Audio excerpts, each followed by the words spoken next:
Terus terang, tadi sebelum kemari, saya tidak tahu pendengar atau audiensnya itu komposisinya seperti apa. Kalau saya ngajar di wihara, maka saya tahu semuanya adalah umat sendiri. Apalagi kalau datang ke wihara Sangga Theravada Indonesia, ya umumnya dari keluarga Theravada. Ada yang dari keluarga Mahayana, Tantrayana, tapi tidak banyak. Ya, kalau khusus sampai datang ke wihara, umumnya dari keluarga yang sama atau aliran yang sama. Oleh karena itu, ya silahkan ya. Oleh karena itu saya tidak tahu komposisinya seperti apa. Saya menduga-duga saja. Bahkan bawah nanti akan campur dari berbagai tradisi. Jadi saya sengaja membuat pelajaran yang umum untuk semua tradisi. Ya. Semoga pelajaran kali ini menyenangkan dan bisa Bapak Ibu bawa pulang kebijaksanaannya. Totalnya 10 nomor. Tapi saya pesimis ini. Sepertinya nggak bisa dibahas habis. Biasanya waktunya habis dulu. Ya, tapi totalnya 10 nomor. Nanti kalau nggak habis gimana Bante? Episode 2 ya. Datang lagi. Bapak Ibu, tak kenal maka tak akrab. Ya, bagi yang belum kenal saya, nama saya Biku Abijato. Saat ini saya domisilinya di Wihara Mendut. Kalau naik mobil hanya 10 menit ke Candi Borobudur. Ya. Dan sekarang kalau biku masuk Candi Borobudur sudah gratis. Kalau dulu gratis tapi harus mengurus surat. Ya, jadinya agak ribet kalau dadaan mau berangkat, kadang-kadang yang menjaga pintu tidak. Kalau sekarang kemarin sama Nera bertiga berangkat ke Candi Borobudur free, masuknya sudah free. Bapak Ibu Saudara, tak kenal maka tak akrab ya. Nama saya Biku Abijato, tinggal di Wihara Mendut Magelang. Tapi kalau Bapak Ibu ke Wihara Mendut belum tentu ketemu saya. Karena saya biasanya berangkat pembinaan bisa 1 bulan, 1,5 bulan, pulang ke Wihara Mendut seminggu terus berangkat lagi. Ya. Kemarin saya niat mau pulang istirahat 3 hari.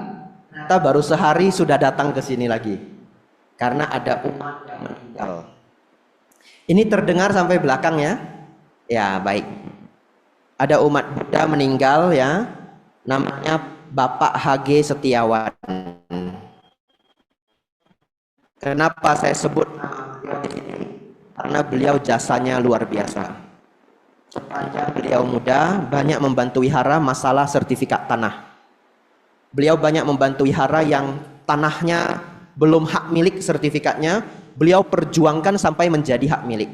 Supaya apa? Supaya tidak sengketa di masa yang akan datang.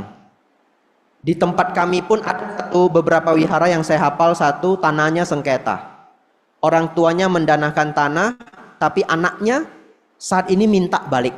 Nah, bingung jadinya. Ya, karena suratnya tidak kuat, anaknya minta balik, itu satu kesulitan. Anaknya bukan Buddhis. Nah akhirnya wihara juga tidak bisa digusur karena sudah jadi milik masyarakat. Tapi akhirnya wihara tidak berani direnovasi karena tanahnya itu sertifikatnya belum jelas, jalan begitu saja. Nah wiharanya mau dibagusin tidak bisa, umatnya terus bertambah, kapasitas harusnya ditambah, tapi akhirnya mandet begitu.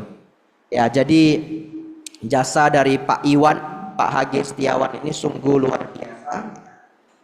Oleh karena itu beliau meninggal, saya buru-buru datang ke Jakarta. Bapak Ibu Saudara, karena waktu kita tidak banyak, saya masuk ke pelajaran yang pertama. Ini sangat penting, apalagi bagi Bapak Ibu yang belum pernah dengar. Ini akan menjadi sangat-sangat penting. Bapak Ibu Saudara, setelah saya ditabis menjadi samanera, belum biku, namanya samanera, junior ya, bahasa Inggrisnya novice monk. Kalau sekarang sudah biku namanya monk. Saya ikut lembaga pendidikan sangga 1 tahun. Dan di antara banyak dosen, dosen favorit saya salah satunya adalah Bante Jyotik Dhammo. Beliaunya enggak tahu. Kalau saya favoritnya beliau, beliau enggak tahu. Nanti ada yang kenal kasih tahu ya. Nah, endorse saya gitu. Beliau lulusan S3 Filosofi Barat dari UGM. Jadi saya senang sekali karena saya diberi pelajaran langsung oleh guru besar UGM. Beliau ngajar di UGM di perbandingan agama. Nah, jadi kelas beliau bagi saya sangat spesial. Tahun 2016 saya memulai kelas, muridnya hanya saya satu. Biasanya murid itu 3, 4 ya, tapi tahun itu saya hanya satu. Tidak ada yang mau jadi biku, nasiblah sudah ya. Lalu pelajarannya seperti ini. Biasanya pelajarannya dimulai jam 1.30, itu jam-jamnya ngantuk. Dan saya berjuang. Bante Jyotik Dhammo kalau mengajar selalu memberikan pertanyaan. Dan pertanyaannya sangat sulit dijawab. Tidak tahu kenapa, jawab apa aja salah. Ya, hari ini saya akan memberikan salah satu pertanyaan Bante Jyotik. Saya pengen tahu juga ya, ada ndak yang bisa menjawab? Ya. Kalau nggak bisa menjawab, ndak apa-apa juga. Toh saya juga waktu dulu itu ndak bisa jawab ya. Ini pertanyaannya, fokus ya. Di dalam ajaran Abrahamik, apa itu Bante ajaran Abrahamik? Islam, Kristen, Yahudi. Datang dari satu orang ya yang sama yang disebut Ibrahim. Saya tidak pintar sejarah agama Abrahamik. Bapak Ibu nanti boleh belajar sendiri. Di dalam ajaran Abrahamik, pusat dari ajarannya adalah Tuhan.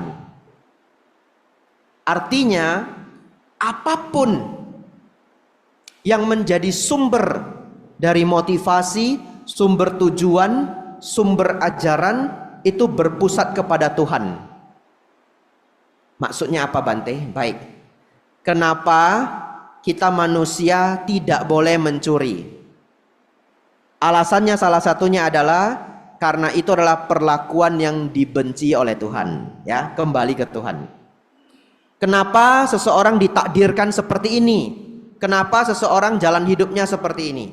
Kenapa Bapak Ibu terlahir jadi laki-laki, jadi perempuan di Indonesia? Kenapa kerjanya di Tower Indofood? Ya, itu semua di dalam rencana Tuhan. Semuanya kembali kepada Tuhan. Pusat ajarannya adalah Tuhan. Sekarang pertanyaannya adalah, di dalam ajaran Buddha, pusat dari semua tujuan kita, motivasi kita, itu apa? Yang mana kalau di dalam ajaran Abrahamik, semua pertanyaan akan kembali kepada pusat. Kenapa tidak boleh membunuh? Kenapa seseorang belajar dermawan? Semuanya karena dipuji oleh Tuhan atau tidak disukai oleh Tuhan. Dalam Buddhis, apa yang menjadi jangkar, apa yang menjadi sumber ajaran kita, sehingga apapun yang Bapak Ibu tanya bisa dijawab dengan satu sumber ini. Nggak pusing ya? Kalau pusing nggak apa-apa. Inilah kalau belajar dengan guru S3 UGM ya. Ya, rasanya seperti ini. Itu pertanyaan yang saya dapat. Lalu saya berpikir Bapak Ibu, uniknya kalau belajar dengan beliau, kalau jawabnya salah, beliau hanya akan merespon begini. Ya. Kalau sudah salah beberapa kali kadang dikasih clue. Ya. Saya jawab, apa ya sumbernya ya? Dharma Bante. Nah, ada yang mau jawab sini? Hah? Hampir ya, hampir Ya, hampir. Hukum karma, hampir ya. Kalau Bante Joti jawabnya gini, belum. Memang sulit. Kenapa saya jawab hampir? Karena sebenarnya jawaban yang Bapak Ibu jawab itu ada benarnya. Tapi belum yang paling mendasar. Nibbana tadi sudah sangat dekat. Sudah sangat dekat. Kalau perjalanan 10 km itu 100 meter lagi sampai. Ya, tapi beliaunya mau yang lebih spesifik. Beliau ya, bukan saya ya. Penyampai pesan Bapak Ibu. Jawabannya adalah, siap ya. Setelah itu nanti kita coba. Betul enggak jawaban ini? Dulu saya berusaha Bapak Ibu 20 menit dan enggak ketemu jawaban ini. Ya. Dan akhirnya saya hafal seumur hidup. Beliau menjawab, filosofi utama atau sumber dari ajaran Buddha adalah lenyapnya dosa, lobha dan moha. Dosa kemarahan, lobha keserakahan, moha adalah ketidaktahuan, kebodohan batin, boleh disebut ego gampangnya, boleh disebut kesombongan lebih gampangnya lagi. Ya, tetapi kalau penerjemahan yang pas, kebodohan batin. Lenyapnya dosa, lobha, moha. Betul, itu adalah nibbana. Ya. Jadi kalau ujian tadi Ibu dapat 98. Ya. Kenapa Bante? Dosa, lobha, moha. Kita coba ya. Kita coba. Bapak Ibu Saudara tahu 5 sila ya. Tadi sudah mengambil 5 sila. Kenapa umat Buddha tidak boleh mencuri? Perintah Sang Buddha? Betul. Tapi di dalam Kalama Sutta Sang Buddha mengatakan jangan hanya percaya. Walaupun itu tertulis di dalam kitab, harus direnungkan baik-baik, bermanfaat atau tidak bermanfaat. Jadi walaupun hanya perintah Buddha, kita harus mikir lagi manfaatnya apa. Betul ya? Bapak Ibu Saudara, kita tidak mencuri itu karena mencuri itu adalah sumber keserakahan. Ya. Jawaban yang level 1, kita tidak mencuri agar tidak melakukan karma buruk. Itu jawaban yang level 1. Tapi ada loh orang yang menjawab saya, Bante, saya sudah ini bersedia untuk mendapatkan karma buruknya. Kalau begitu saya mencuri nggak apa-apa ya Bante ya? Maksudnya gimana Pak? Hidup saya susah Bante. Anak saya ada 4. Saya tidak mau kalau anak saya juga susah. Saya berkorban. Saya mencuri aja. Yang penting anak saya makannya baik, sekolahnya bagus. Biar saya kena karma buruk Bante. Biar. Saya rela. Nah gimana jawabnya coba? Ini orang sudah rela dia. Nanti Bapak bisa terlahir di alam menderita. Biar Bante. Sekarang pun sudah menderita. Ditambah lagi menderitanya kuat saya. Kata dia ya. Ini fiksi ya, nggak ada orangnya ya. Tetapi kenapa dia tetap tidak boleh mencuri? Karena dia sedang mengotori batinnya. Ya. Dia menuju pada dosa lobha moha. Yang mana nanti membawa pada penderitaan dalam waktu yang sangat panjang. Tidak hanya itu, kalau dia sayang pada anaknya, dia harus jadi contoh yang baik. Supaya anaknya juga jauh dari dosa lobha moha. Betul ya? Dan itu panjang ceritanya lagi. Bapak Ibu Saudara, filosofi utama atau sumber ajaran utama ajaran Buddha adalah usaha untuk mengurangi kemarahan, keserakahan, dan juga ego kesombongan. Usaha untuk mengurangi. Ketika finalnya itu kita sebut sebagai nibbana. Lenyapnya kemarahan, lenyapnya keserakahan, lenyapnya ego. Dalam bahasa Pali pencapaian arahat. Jadi bagi Bapak Ibu yang tidak tahu arti arahat selama ini, artinya adalah orang yang telah melenyapkan kotoran batin. Seorang arahat tidak bisa marah sama sekali. Bukan nahan marah. Kalau nahan marah itu hampir semua orang yang di marketing bisa. Ya, yang di marketing ya. Udah kesel setengah mati tapi masih senyum. Ya. Maaf ya saya bikin, aduh maaf ya saya ribet ya, maaf ya. Oh enggak Bu, enggak apa-apa, enggak ribet. Boleh nanti ada request apa masih boleh ya. Orangnya sudah pergi, banyak sekali requestnya ya. Kalau orang marketing itu bisa dia nahan marah, tapi bukan tidak marah. Seorang arahat sama sekali tidak ada kemarahan. Bapak Ibu Saudara, ini menjadi sumber ketika Bapak Ibu nanti ditanya pertanyaan apapun mengenai dhamma, semua jawabannya akan mengarah pada berkurangnya dosa loba moha. Kita boleh tes ya. Bante, kenapa? Nah, saya pernah dapat pertanyaan yang unik dari orang barat. Bante, dia nggak panggil saya Bante, dia panggil Sir ya. Sir, kenapa kepala Anda... Ya, kalau orang barat kan nanyanya lucu-lucu. Itu baru dicukur. Kami dicukur sebulan sekali. Jadi masih benar. Dia nanya, kenapa Anda harus botak? Nah, jawabannya apa Bapak Ibu? Kembali pada lenyapnya dosa loba moha. Lalu saya jawab ya, oh ya, kepala saya ini dicukur agar saya tidak melekat pada tubuh jasmani. Semua orang pada akhirnya akan sakit, tua dan mati. Ketika seseorang menjadi tua, dia mengalami dua hal sakit. Yang pertama sakit fisik, ya, tubuh mulai lemah, lutut mulai sakit, ya, badan-badan mulai sakit, ya. Saya belum tua aja sudah mulai sakit ini ya, ya, pinggang mulai sakit, ya.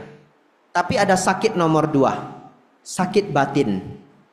Kalau dia bercermin ya, aduh keriput di sini, aduh dulu belum ada keriput ya. Nah keriput di sini. Katanya kalau sering stres, nah ini nanti makin keriput ya. Nah, jangan stres ya. Nah, Bapak Ibu Saudara, tapi bagi mereka yang belajar dhamma dengan baik, mereka tidak banyak mengalami luka di dalam batin. Memahami bahwa fisik itu pasti menua. Memahami bahwa tidak ada yang kekal di dunia ini.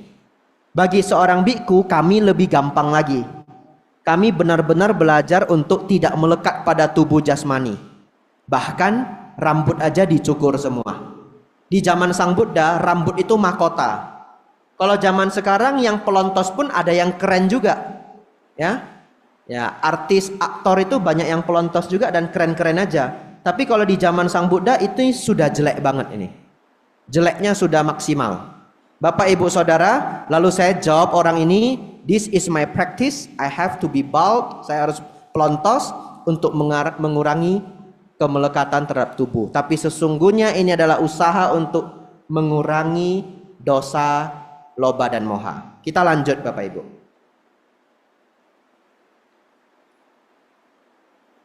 Tadi Bapak Ibu baru saja belajar poin ketiga dari kertas saya yang saya tulis, inti ajaran Buddha dibandingkan dengan inti agama lainnya. Ya, yang umumnya inti agama lainnya itu berpusat pada ketuhanan. Inti agama Buddha berpusat pada ketuhanan dalam agama Buddha. Ketuhanan dalam agama Buddha adalah nibbana. Ya, yang tadi kita terjemahkan menjadi lenyapnya dosa loba moha. Selanjutnya poin keempat. 12:31 ya. Masih ada 30 menit. Bante, ini tanya sendiri. Mengapa ajaran Buddha berbeda-beda? Ya. Saya yakin yang hadir hari ini ada yang dari Theravada, ada yang dari Mahayana, ada yang dari Tantrayana Tibetan, ya. Mungkin ada yang dari Buddhisme tradisi Jepang, mungkin ada yang dari Bante Thich Nhat Hanh, ya. Pasti saya yakin beragam. Pertanyaannya, kenapa ajaran Buddha berbeda-beda? Bapak Ibu Saudara, ada 3 penyebab besar ajaran Buddha berbeda-beda. Yang pertama,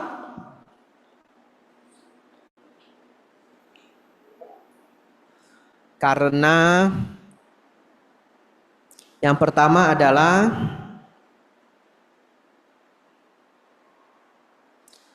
karena tradisi dan budaya setempat. Ya. Zaman dulu para biku berkelana Bapak Ibu. Dari India bergerak naik ke atas, itu ada Tiongkok, Korea, Jepang, turun ke bawah ya, ada Myanmar, Laos, Kamboja, Vietnam, turun lagi ada Indonesia. Di bawah India juga ada Sri Lanka. Di bawah Indonesia sekarang ada Australia. Agama Buddha berkembang di Perth sangat-sangat pesat. Kalau saya tidak salah, nanti Bapak Ibu baca di online ya, tapi perkembangannya itu sangat pesat. Setelah Ajahn Brahm masuk ke Perth, pertumbuhan umat Buddha itu naik 100 kali lipat. Nanti Bapak Ibu cek di artikel di internet ya. Semoga saya tidak keliru. Bapak Ibu Saudara, ketika para biku berkelana, para biku membawa bowl ya, jalan ke tempat yang baru demi kasih sayang kepada semua makhluk, mengajarkan dhamma, dan di setiap daerah itu selalu sudah punya agama sebelumnya dan tradisi setempat. Ketika para biku tiba di Tibet itu sudah ada dua agama besar. Yang pertama namanya agama Tantra, dan yang kedua namanya agama Bon. Ketika agama Buddha masuk ke Tiongkok itu sudah ada dua agama besar. Yang satu adalah Taoisme, dan yang satu adalah Konghucu, Konfusianisme. Oleh karena itu ketika para biku mengajar, mau tidak mau, penduduk setempat itu sudah punya mindset masing-masing. Dan itu tidak bisa dipungkiri. Bahkan umat Buddha di Indonesia. Saya sering dapat pertanyaan seperti ini, Bante, saya atas sila Bante. Kan tidak boleh dengar musik ya Bante. Tapi saya lupa Bante, ringtone HP saya itu masih pakai musik. Kalau gitu atas sila saya batal enggak Bante? Itu pertanyaannya. Bapak Ibu tahu dari mana datangnya pemikiran batal tidak batal? Dari puasa. Betul ya? Sesungguhnya atas sila itu adalah latihan, sekia. Tidak ada istilah batal. Dalam latihan itu memang banyak tantangan. Jadi begitu ringtone Anda musik Bruno Mars misalkan, ganti aja. Tidak ada atas sila yang batal. Ya, tapi bukan berarti oh lapar Bante, bakso dulu kata Bante Abijato, tidak ada namanya batal gitu ya. Habis bakso lanjut lagi atas sila ya, tidak ya. Itu artinya latihan Anda itu tidak maksimal, salah latihannya. Ya. Bapak Ibu Saudara, setiap tempat itu pasti kemakan sama mindset ajaran mayoritas. Ya. Saya tidak lanjutkan umat Buddha di Indonesia pakai mindset apa aja, saya tidak lanjutkan. Nanti pulang Bapak Ibu mikir sendiri ya. Dan sebenarnya ada beberapa. Bapak Ibu Saudara, oleh karena itu ketika para biku tiba di tempat itu, agama Buddha melebur bersama ajaran setempat. Jadilah yang kita kenal sebagai Chinese Buddhism. Buddhisme yang berkembang di Tiongkok.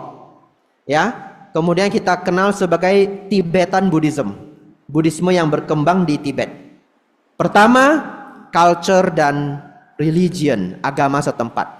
Kedua, Bapak Ibu Saudara, raja setempat. Ya, raja atau penguasa setempat itu kadang-kadang bisa punya hak mengubah ajaran. Ya, untuk mencapai apa yang dia harapkan. Ya, saya beri contoh. Di Tiongkok dulu, para biku semuanya berpindah patah Bapak Ibu. Tahu pindah patah ya?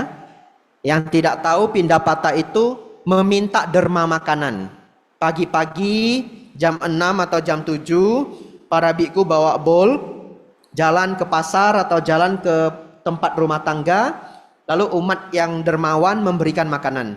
Sedikit juga boleh ya. Ini dipraktekkan di Thailand. Kalau Bapak Ibu ke Thailand pagi-pagi coba 6:30 pergi ke pasar, akan melihat para biku jalan dengan bowl ya. Bapak Ibu boleh masukkan makanan, sedikit juga enggak apa-apa. Cari lemper satu ya, danakan lemper ya. Enggak tahu di Thailand ada lemper apa enggak tahu ya. Bapak Ibu Saudara, satu ketika Raja di Tiongkok itu gantiannya Taoism. Satu ketika rajanya Buddhis. Dia tidak rela kalau biku itu meminta derma makan di jalan. Karena dia menganggap biku itu adalah gurunya. Bagaimana para biku, guru-gurunya itu melakukan aktivitas meminta makanan di jalan. Dia tidak rela. Akhirnya raja memerintahkan biku tidak boleh pindah patah. Ya. Jadi kadang raja itu bisa mengubah tradisi para pertapa. Akhirnya para biku tidak ada yang pindah patah lagi. Karena tidak pindah patah, solusinya apa? Nanam sendiri. Ya, nanam sendiri, masak sendiri. Oleh karena itu, umumnya para biku dari aliran Mahayana boleh masak sendiri. Saya tidak boleh masak sendiri. Biku Theravada tidak boleh masak sendiri. Bahkan lewat jam 12 saya sudah tidak boleh makan. Saya makan hanya 1 kali sehari, paling banyak 2 kali. Pagi dan jam 11 siang, jam 12 stop. Bahkan sopannya masuk dapur aja tidak boleh. Ya, tapi di Tiongkok tradisi ini berubah karena biku tidak pindah patah. Yang kedua, raja juga meminta pakaiannya para biku harus bagus karena dia menganggap para biku sebagai guru. Jadi kalau Bapak Ibu nonton film-film Tiongkok kuno yang silat-silat, ya, kadang ada biksu Shaolin, coba lihat kepala wiharanya. Jubahnya itu ada benang emasnya. Ya, saya tidak ada. Ya. Ya, tidak ada benang emasnya. Yang mau sponsor benang emas juga tidak perlu ya. Ya, nanti saya kena SP1. Bapak Ibu Saudara, demikianlah bagaimana raja bisa mengubah ajaran. Di Thailand juga unik. Saya tinggal di Thailand hampir 4 tahun, saya ikut ujian negara.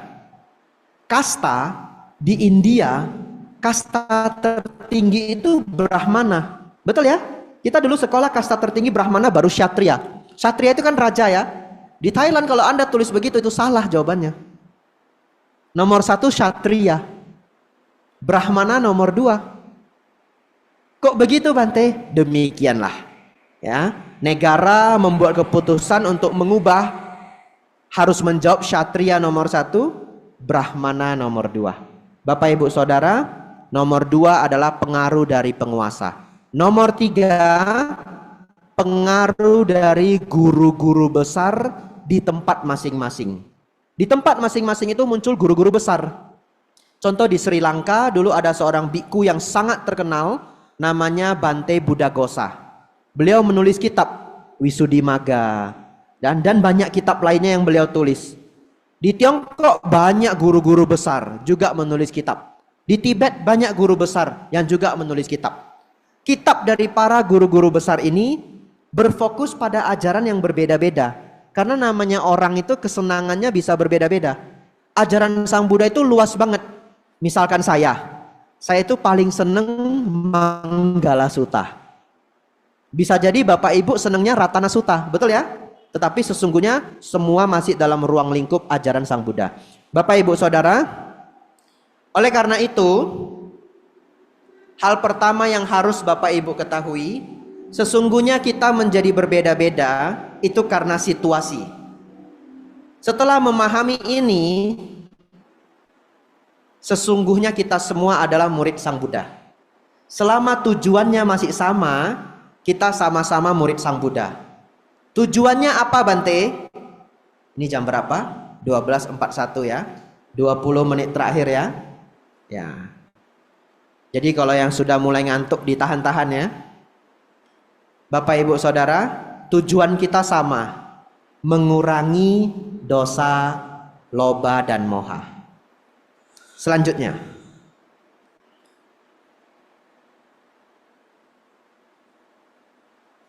Baik.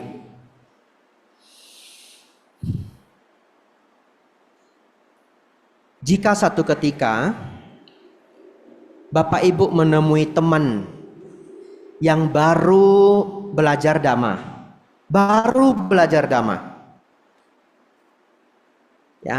ya silahkan bergabung ya. Pas ya, saya baru bilang yang baru belajar Dhamma. Nah ini ada yang baru datang. Bapak Ibu ketemu orang yang baru belajar Dhamma, lalu dia mengatakan begini, Ko, Ci, saya baru di sini, pengen belajar Dhamma. Apa ya yang harus saya pelajari? Nah, pertanyaan saya, apa ajaran paling mendasar dalam ajaran Buddha, Bapak Ibu? Kalau tidak ada ajaran ini, ajaran Sang Buddha runtuh semua. Semua runtuh. Semuanya. Hukum Kamawipaka. Ya, ini adalah first step. Langkah pertama memasuki ajaran Sang Buddha, memahami bahwa berbuat baik berbuah kebahagiaan, berbuat buruk berbuah penderitaan. Ya, dan itu logis banget. Ya, logis banget. Orang yang berbuat buruk mungkin saat ini belum ketahuan, masih happy-happy. Begitu ketahuan, hidupnya hancur semua. Emang ada Bante, orang berbuat salah sedikit hidupnya hancur semua? Ada. Di mana Bante? Buka aja berita terkini. Ya, silakan Anda buka berita terkini. Ada orang yang karena kesal dia bunuh bosnya sendiri. Saya sangat jarang nonton berita. Tapi beberapa, mungkin sudah setahun lewat, ada karyawan yang marah sama bosnya, bosnya dibunuh terus disemen. Ada yang masih ingat? Itu viral beberapa minggu ya. Ya. Pertanyaan saya, setelah itu hidup dia hancur enggak? Hancur. Karena dia pasti dipenjara seumur hidup. Karena dengan bangganya dia menyampaikan bahwa itu direncanai. Karena dia marah, karena dia kesal. Bapak Ibu Saudara, berbuat baik berbuah kebahagiaan, berbuat buruk berbuah penderitaan. Ini adalah ajaran paling mendasar dalam ajaran Sang Buddha. Kalau Bapak Ibu ketemu teman baru yang baru belajar Dharma, ajak dia diskusi mengenai hukum. Dan ini juga menjadi sumber saddha keyakinan kita semua. Nanti Bapak Ibu pulang, renungkan satu perenungan ini. Ini perenungan yang sangat baik. Bayangkan ada seorang anak kecil, masih umur 7-8 tahun. Kadang-kadang saya ketemu umat beneran, masih umur 8 tahun, 10 tahun, setiap hari dengerin di YouTube. Saya ketemu 2, satu di Bali, anak umur 10 tahun. Ya, saya ngajar Dhamma di Karangasem kalau saya tidak salah. Dia datang sendiri diantar supir. Mamanya jualan, mamanya nggak bisa nemenin, dia datang sendiri. Umur 10 tahun. Tiap hari dengerin ceramah Dhamma katanya. Lalu yang kemarin saya ketemu lagi, anak umur 8 tahun, laki-laki. Kalau malam dengerin ceramah Bante Atadiro, kalau pagi dengerin ceramah saya. Saya mikir hebat banget anak ini ya. Saya waktu umur 15 tahun aja belum denger Dhamma Bapak Ibu ya. Ini umur 8 tahun. Ada anak kecil nanya ke Bapak Ibu, Om, Tante, kenapa ya kok manusia itu dilahirkan berbeda-beda? Itu ya. Ada yang bahagia, ada yang menderita. Lalu kita mengatakan, misalkan ada yang menjawab, oh itu jalan hidup setiap orang. Sudah digarisi demikian. Sudah diberi rencana demikian. Itu yang the best untuk masing-masing orang. Oh ya. Terus anak ini nanya lagi, tapi kok ada ya orang yang dari kecil lahir saja dari kecil, organ tubuhnya sudah tidak sehat. Jantungnya mungkin cacat, ya, klep jantung mungkin rusak, paru-paru mungkin rusak, ginjal bermasalah. Misalkan hidup di keluarga yang tidak mampu. Di satu sisi ada orang yang lahir tidak pernah kekurangan. Terlahir sebagai Ratu Elizabeth misalkan. Hidupnya lengkap semua.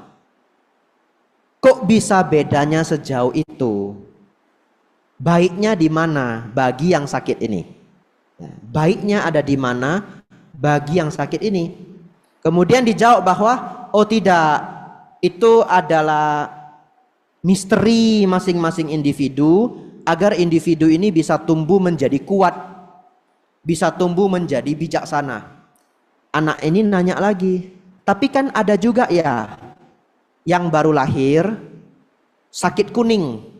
Sakit kuning itu resus darah ayah ibunya tabrakan, sama-sama negatif misalkan. Ya. Kemudian anak ini tidak punya keping darah merah, hidup sangat menderita, 7-8 bulan meninggal Bapak Ibu. Kalau anak kecil ini akhirnya meninggal, berarti dia tidak menjadi kuat juga. Dia tidak menjadi bijaksana juga. Kenapa ini bisa terjadi dalam pandangan Dhamma? Ya, pertanyaannya dalam pandangan Dhamma. Bapak Ibu Saudara, nanti Bapak Ibu pulang, renungkan pertanyaan anak ini. Saya tidak menemukan jawaban yang lebih baik daripada hukum Kamawipaka. Saya tidak menemukan jawaban yang lebih baik. Ternyata setiap orang mewarisi apa yang dia lakukan. Misalkan Bapak Ibu, ada seorang rentenir. Ini fiksi ya, tidak ada orangnya. Ya, saya takut juga ini bikin-bikin contoh nanti ada yang berketepatan mirip ya. Saya dicegat di jalan Bapak Ibu ya. Ini saya takut juga ini. Ini fiksi ya Bapak Ibu ya. Bayangkan ada seorang rentenir, dia minjem-minjemin uang ke orang ya. Lalu bunganya tinggi. Satu ketika ada yang tidak sanggup membayar. Dia beri peringatan 3 kali. Setelah 3 kali peringatan, siapapun yang tidak bisa bayar, kakinya dipatahkan Bapak Ibu. Ini terjadi kalau di masa-masa dulu. Kalau masa sekarang sih sudah nggak berani, saya pikir ya. Kalau agak pedalaman, agak jauh dari kota mungkin berani. Atau kalau di daerah lain selain di Indonesia mungkin masih ada. Kalau zaman sekarang minjam duit tidak bayar, diteror saja. Diterornya bukan Bapak Ibu aja, keluarga Bapak Ibu, sepupu Bapak Ibu, teman ya. Kita sampai malu mau ndak mau bayar. Ya, ada yang pernah mendengar? Belum ya? Ya, ini cara nagih zaman sekarang. Kalau zaman dulu bisa saja kakinya dipatahkan Bapak Ibu. Akhirnya orang ini Bapak Ibu jadi rentenir seumur hidup. Sepanjang hidupnya dia sudah patahkan puluhan kaki orang. Di kelahiran berikutnya, dia masih punya karma baik lampau. Karena namanya manusia berbuat baik dan berbuat buruk. Bayangkan dia terlahir lagi sebagai manusia Bapak Ibu. Sejak lahir kakinya sudah bermasalah. Sejak lahir kakinya sudah tidak kuat jalan, bahkan bengkok. Kalau kita melihat dari satu sisi saja, kasihan sekali anak ini. Apalagi kita umat Buddha mengembangkan metta, betul ya? Penuh cinta kasih, kasihan banget anak ini. Tapi kalau Bapak Ibu bisa melihat kehidupan lampau anak ini, ya sesungguhnya itu adalah perbuatan yang dia buat sendiri. Kemudian membuahkan hasil Bapak Ibu Saudara. Berbuat baik berbuah kebahagiaan, berbuat buruk berbuah penderitaan. Kalau yang baik-baik bagaimana Bante? Nah, di dalam sutta Sang Buddha mengatakan, seseorang yang terlahir cantik ganteng itu karena sangat sabar orangnya, jarang marah. Ya, jadi kalau Bapak Ibu ini terutama ibu-ibu ya, dari sisi sebelah kanan. Nah, yang ingin jelita saat ini caranya skincarean ya. Yang mau jelita di kehidupan yang akan datang, caranya jangan banyak marah ya. Jadi orang sabar. Bapak Ibu Saudara,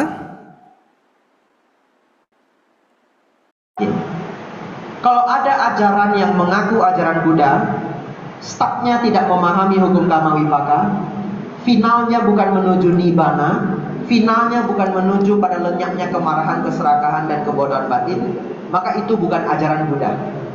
Ya. Tetapi kalau start dan finalnya ini sama, semuanya di dalam ruang lingkup Sang Tiratana, Buddha, Dharma, dan Sangha. Bahasa berbeda, tradisi berbeda, cara sembahyang berbeda, tidak soal.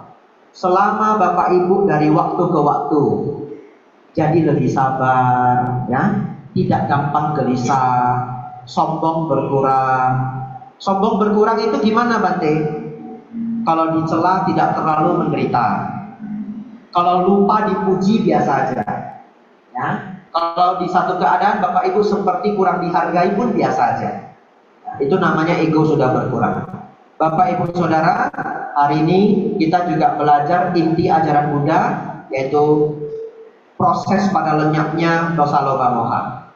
Bagian terakhir hari ini, menutup perjumpaan kita, saya ingin membahas 3 hal perlu dikembangkan Bapak Ibu. Bila Bapak Ibu mengembangkan ini, hidup Bapak Ibu bisa dikatakan sukses, ya.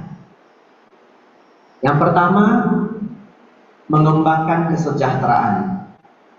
Ini faktanya, ya. Kalau tidak sejahtera, makan aja sulit Bapak Ibu. Kita sekolah belasan tahun supaya kita tidak kelaparan. Tapi saya yakin yang hadir di sini semuanya sejahtera.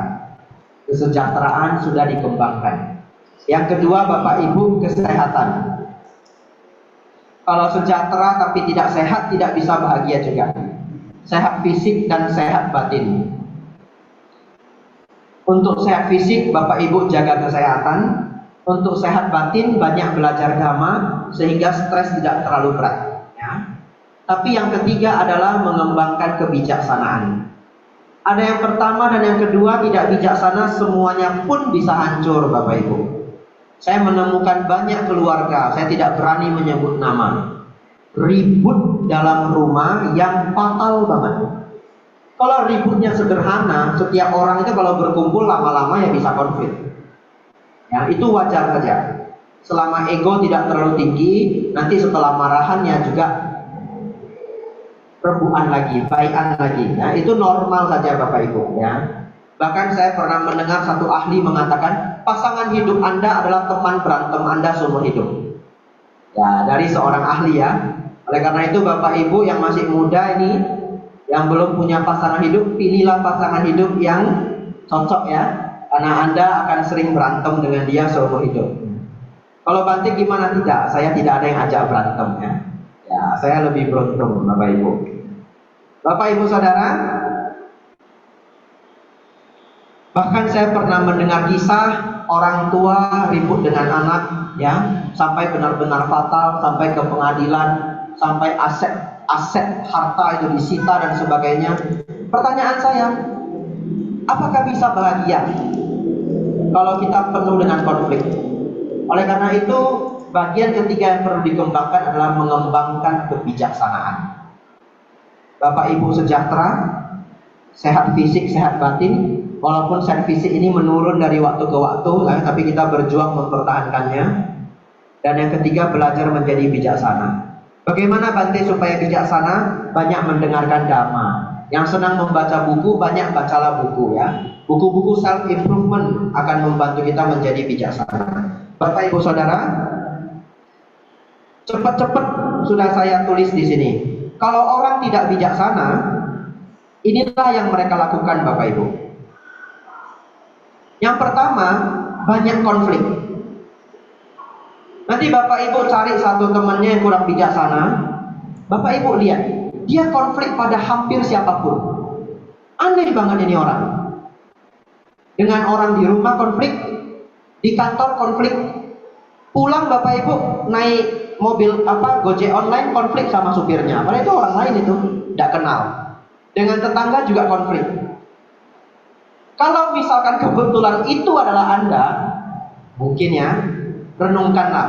Mungkin bukan dunia yang memusuhi Anda, tapi Anda yang selalu memusuhi dunia. Belajarlah jadi bijaksana. Orang bijaksana itu punya ciri Bapak Ibu. Masalah besar dilihat kecil, masalah kecil dianggap tidak ada masalah. Orang tidak bijaksana sebaliknya. Tidak ada masalah cari masalah, masalah kecil jadi besar. Yang pertama, orang tidak bijaksana itu banyak konflik. Yang kedua, orang yang tidak bijaksana itu sering mengambil untung yang short term. Dia nggak memikirkan long term. Yang dia pikir itu short term. Contohnya orang yang berjudi, karena dia ingin cepat kaya. Tapi dia nggak mikir, dia sudah berjudi 10 tahun kok belum kaya. Ya. Yang ketiga, bisa melakukan sesuatu yang resikonya tinggi. Yang keempat, menuju pada kegelapan, tidak berkembang. Sebenarnya ini semua ada pembahasannya, tapi waktunya sudah tidak cukup. Kemudian menuju masalah, bukan mencegah masalah. Lalu selalu salah arah, ya, karena Bodoh dalam bahasa Dhamma. Apa maksudnya menuju masalah, Bante? Contohnya mabuk-mabukan. Umat Buddha tidak mabuk-mabukan, karena mabuk-mabukan itu sumber masalah. Anda sudah mabuk bisa ngajak orang berkelahi, pulang naik motor bisa jatuh ke sungai, barang bisa hilang semua, dan Anda bisa melakukan hal-hal buruk lainnya. Kalau kita tahu bahwa itu menuju masalah, kita tidak melakukannya. Itulah orang bijaksana. Bapak Ibu Saudara, jam 1 pas. Hari ini judulnya adalah kebajikan. Banyaklah berbuat kebaikan Bapak Ibu, mengembangkan kebahagiaan, batin menjadi lebih luhur. Kemudian kedamaian dan kebijaksanaan. Orang bijaksana itu cirinya adalah damai. Bisa tidak Bapak Ibu? Ada orang yang diklaim oleh semua orang sebagai orang bijaksana. Di bagian terakhir ya. Ada orang yang diklaim menjadi orang bijaksana, tetapi dia sedikit-sedikit ngamuk Bapak Ibu. Sedikit-sedikit ngamuk. Bapak Ibu mau menerima enggak dia sebagai orang bijaksana? Tidak mau. Oleh karena itu ciri dari orang bijaksana itu adalah batinnya damai. Dan Sang Buddha menganjurkan kita, bertambahnya umur, kita harus bertambah bijaksana. Sang Buddha mengatakan jangan hidup seperti seekor sapi yang bertambah umurnya, hanya bertambah dagingnya, tidak bertambah kebijaksanaan. Saya Bapak Ibu dulunya emosian, beneran. Setelah belajar Dharma, saya belajar untuk mengurangi kemarahan. Setelah 2 tahun efeknya luar biasa. Jadi saya pribadi merasakan manfaat Dhamma. Ketika itu belum menjadi bhikkhu. 1,5 tahun setelah saya rajin belajar Dhamma, emosi saya itu reda begitu banyak. Dan sekarang menjadi bhikkhu ya sudah nggak ada yang ganggu saya juga gitu. Nah, bhikkhu itu kan nggak diisengin, nggak diusilin gitu. Jadi ya saya nggak perlu marah lagi. Ya. Tapi saya merasakan kemarahan sudah sangat berkurang. Semoga Bapak Ibu nanti mengembangkan kedamaian. Sebenarnya caranya adalah bermeditasi, tapi waktu kita habis, ya, tidak disadari, cepat sekali 50 menit sudah berlalu. Semoga Bapak Ibu Saudara